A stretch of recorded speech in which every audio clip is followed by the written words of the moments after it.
class 10 ৰ পিছত যদি সায়েন্স লোৱা তেনেহলে তোমাৰ কাৰণে কি কি নেগেটিভ সাইড আৰু কি কি পজিটিভ সাইড থাকিব প্ৰথমে আমি আলোচনা কৰিম যে নেগেটিভ সাইড কি কি থাকিব নেগেটিভ সাইড মানে তোমাৰ কি কি কষ্ট কৰিব লাগিব তোমাৰ কি কি স্যাক্ৰিফাইস কৰিব লাগিব তোমাক 2 বছৰ মান কি কি স্যাক্ৰিফাইস কৰিব লাগিব তাৰ পিছত হে তুমি সায়েন্স স্ট্ৰীমত যাই কিনে সাকসেস হ'ব পাৰিবা কি কি নেগেটিভ সাইড থাকিব হেবোৰ যদি আগতীয়াকৈ জানি থাকা তেনেহলে তোমাৰ কাৰণে ভাল হয় আৰু তুমি পিছত যাই কিনে প্ৰবলেম নহব আৰু যদি এই নেগেটিভ সাইডবোৰ তোমাৰ ভাল নেলাগে তেতিয়াহলে তুমি বেলেগ স্ট্ৰীমতো যাব পাৰা এই কাৰণে বনোৱা হৈছে যে নেগেটিভ সাইডটো মই জানা নাছিলো কোনেও গাইড কৰা নাই তেনেহলে এই ভিডিওটো চাই যদি যোৱা তেনেহলে পিছত যাই কিনে প্ৰবলেম নহব এটা কথা আছে নহয় যে ক্লাস 10 পঢ়া তাৰ পিছত লাইফটো সেট আৰু সেট ক্লাস 12 ৰ পিছত ডিগ্ৰীত পঢ়িবা তাৰ পিছত লাইফটো সেট আৰু সেট তাৰ পিছত ডক্টৰ ইঞ্জিনিয়াৰত এন্ট্ৰেন্সত এক্সাম পাবা তাৰ পিছত লাইফটো সেট এইটো ট্ৰাপ এইটো এনেকুৱা কথা নহয় যে লাইফটো সেট হৈ যায় প্ৰবলেম স্টেপ বাই স্টেপ আহিয়ে থাকে কিন্তু এতিয়া তুমি ক্লাস 11 ত পঢ়িবা ক্লাস সায়েন্সত পঢ়িবা তথাপিও নেগেটিভ সাইড আছে পজিটিভ সাইড আছে সকলো ক্ষেত্ৰতে পজিটিভ নেগেটিভ সাইড আছে তো এটা জানি থকা ভাল তো নেগেটিভ সাইডটো কি ক্লাস 10 ৰ পিছত যদি সায়েন্স স্ট্ৰীম লোৱা তেনেহলে নেগেটিভ সাইডটো কি প্ৰথমটো হল প্ৰেসাৰ বেছি থাকে সাবজেক্ট কঠিন হোৱাৰ বাবে মেন্টাল প্ৰেসাৰ হয়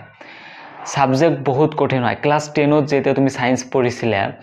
বা ম্যাথ কৰিছিলা তেতিয়া হেইবিলাকৰ তুলনাত বহুত গুণে হাই থাকে কাৰণ এটা সায়েন্সত তিনিটা ভাগ থাকে কেমিষ্ট্ৰি ফিজিক্স আৰু বায়োলজি তো এই তিনিটা তোমাক বেলেগ কৈ এতিয়া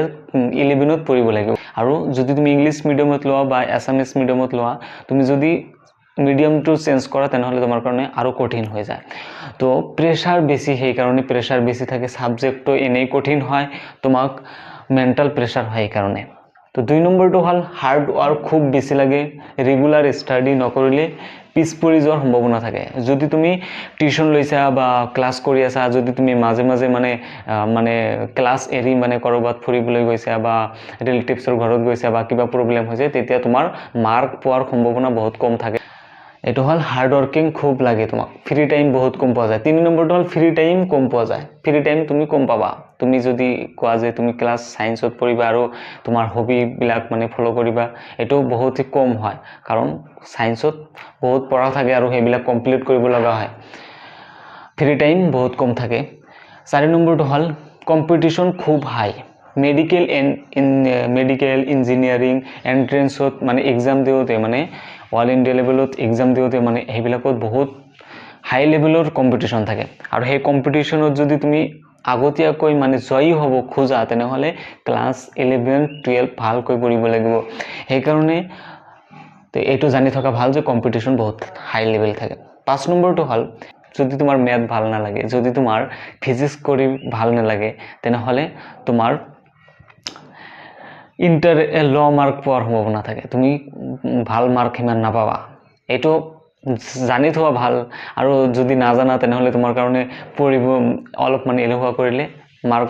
সম্ভাৱনা কম থাকে আৰু এটো জানি থকা ভাল যাৰ কাৰণে তুমি ভালকৈ পঢ়া এতিয়া কম যে ক্লাস 10 ৰ পিছত যদি সায়েন্স লও তেনেহলে তোমাৰ কাৰণে কি কি পজিটিভ পইণ্ট থাকিব কি কি কেৰিয়াৰ অপচন থাকিব আৰু যাৰ দ্বাৰা তুমি নিজৰ লাইফটো সাকসেসৰ পথত লৈ যাব পাৰিবা আৰু হেবোৰ এতিয়া আলোচনা কৰিম যদি তুমি কোৱা যে ক্লাস 10 ৰ পিছত মানে সায়েন্স লম মই বহুত কষ্ট কৰিম মই যিবিলাক মানে নেগেটিভ সাইডবোৰ কলো আৰু হেবোৰ যদি তুমি মেইনটেইন কৰা আৰু মানে সকলো বিলাক স্যাক্ৰিফাইস কৰি দিয়া তুমি ফ্ৰি টাইমত মানে ঘুৰি ফুৰা বন্ধ কৰি দিবা তুমি বেছি পঢ়িবা তুমি টিউশন এটা মিস নকৰিবা বা এটা ক্লাস মিস নকৰিবা তেতিয়া তোমাৰ কাৰণে কি কি লাভ হ'ব ক্লাস 10 ৰ পিছত সায়েন্স স্ট্ৰীম ললে তোমাৰ কি কি লাভ হ'ব বহুত লাভ হ'ব তুমি যদি জাস্ট পাস কৰা তথাপি তোমাৰ কাৰণে লাভ হ'ব কাৰণ তুমি সায়েন্সত পঢ়িবা আৰু কি কি লাভ হ'ব সেই বিষয়ে আলোচনা কৰিম তো প্ৰথমটো হল বেসিক কেৰিয়াৰ অপচন থাকে বহুত বেসিক কেৰিয়াৰ অপচন থাকে সায়েন্সত যদি তুমি পঢ়া সাপোজ ডক্টৰ থাকিব ইঞ্জিনিয়াৰ হ'ব পাৰিবা সায়েন্টিস্ট ৰিসাৰ্চাৰ টিচাৰ তো হ'ব পাৰিবা যদি এটাও একো কৰিব নোৱাৰা টিচাৰ হ'ব পাৰিবা গভ জব পাব পাৰিবা any gov job 3rd grade 4th grade আৰু গভ জব পাব পাৰিবা 2 নম্বৰটো হ'ল হাই চেলাৰী অপৰচুনিটি পাব পাৰিবা কাৰণ কি ডক্টৰ ইঞ্জিনিয়াৰ এইবিলাকে মানে বহুত টকা ইনকাম কৰে আৰু কিছুমান আছে যিবিলাকে যে সায়েন্টিস্ট এইবিলাকে মানে বহুত ইঞ্জিনিয়াৰিং এইবিলাকে মানে বহুত টকা মানে দিয়ে আৰু যদি জব পোৱা তেনেহলে তোমাৰ কাৰণে বহুত পজিটিভ পয়েন্ট 3 নম্বৰটো হ'ল লজিক্যাল থিংকিং উন্নত হয় যদি তুমি একেবাৰে বৰ্ড থকা মানে একেবাৰে মানে একোই নাজানা তুমি যদি তুমি সায়েন্সত পঢ়ি মানে মূৰটো একেবাৰে চোকা কৰিব পাৰা আৰু লজিক্যাল থিংকিং উন্নত হ'ব তোমাৰ ব্ৰেইনটো বহুত চোকা হৈ যাব 4 নম্বৰটো হ'ল ডিমান্ড বেছি সমাজত আৰু ৰেসপেক্ট দিয়া সমাজত ৰেসপেক্ট দিয়ে অটোমেটিক্যালি 4 নম্বৰটো হ'ল সমাজত ৰেসপেক্ট দিয়ে সায়েন্সত যদি তুমি পঢ়া তোমাৰ অটোমেটিক্যালি সমাজত ৰেসপেক্ট বাঢ়িব এটো ইগনোৰ কৰিলেই মানে সমাজত কি দেখাব লাগে সোসাইটিয়ে ইগনোৰ কৰক সোসাইটি কিন্তু দিব ৰেসপেক্ট দিয়ে আৰু ডিমান্ড বেছি থাকে তুমি যদি বিএসসি পাস কৰা বা এমএসসি পাস কৰা তুমি ভাল এটা টকা ইনকাম কৰিব পাৰিবা 5 নম্বৰটো হ'ল সায়েন্স লৈ এইচএস পাস কৰাৰ পিছত তোমাৰ বহুত অপৰচুনিটি থাকে তুমি বেলেগ ফিল্ডতো যাব পাৰা যেনেকুৱা তুমি 12 পাস কৰাৰ পিছত কমাৰ্চতো যাব পাৰা আৰ্টছতো যাব পাৰা মানে বেলেগ স্ট্ৰীমত তেনেকুৱা নহয় যদি তুমি আৰ্টছ পঢ়া তেনেহলে তুমি কিন্তু সায়েন্সত যাব নোৱাৰা তুমি কমাৰ্চত কিন্তু যাব নোৱাৰা কিন্তু সায়েন্সৰ ষ্টুডেন্ট বিলাকে এইবিলাকত যাব পাৰে তো ফ্ৰেন্ডস কেনেকুৱা লাগিলে ভিডিওটো আৰু তোমাক এটা সৰু ৰিকুৱেষ্ট মোৰ চেনেলটো সৰু যদি তুমি সাবস্ক্ৰাইব কৰা তেনেহলে মোৰ বহুত লাভ হ'ব তো সময়টো পাৰ হৈ গল সাবস্ক্ৰাইব কৰি দিয়া এটা